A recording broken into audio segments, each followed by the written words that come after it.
स्वागत है आप सभी का हमारे धार्मिक चक्र म्यूजिक पर।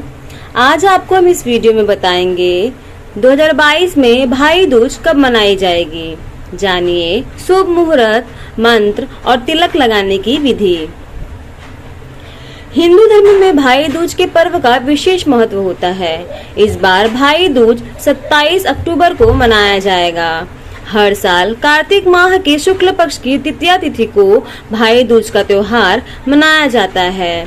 भाई दूज के मौके पर बहन भाई के माथे पर टीका करती हैं, आरती उतारकर उनकी लंबी आयु की कामना करती हैं। यह प्रथा सदियों पुरानी है।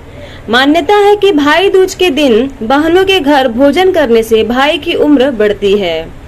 तो आइए जानते हैं भाई दूज का शुभ मुहूर्त, तिलक करने की सही विधि और मंत्र के बारे में। भाई दूज 27 अक्टूबर को मनाई जाएगी। भाई दूज पर तिलक का समय 12:14 से 12:47 तक। तिलक की अवधि 33 मिनट तक। तिलक लगाते समय इस मंत्र का जाप करें। भाई दूज पर टीका करते समय बहन को इस मंत्र का जाप करना चाहिए। गंगा पूजा यमुना को, यमी पूजे यमराज को, सुभद्रा पूजे कृष्ण को। गंगा यमुना नीर बहे मेरे भाई, आप बढ़े फूले फले।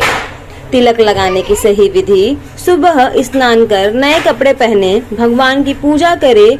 मुहूर्त से पहले भाई के तिलक के लिए थाली सजा लें। थाली में कुमकुम, सिंदूर, चंदन, फल, पुष्प, मिठाई, अक्षत और सुपारी रखें। चावल के आटे से चौक बनाएं। शुभ मुहूर्त में इस चौक पर भाई को बिठाएं। इसके बाद भाई का तिलक करें। इसके बाद फूल, पान, सुपारी और बतासे भाई को दें। उनकी आरती उतारे। भाई को अपने हाथ से मिठाई खिलाएं। हैप्पी भैया दूज।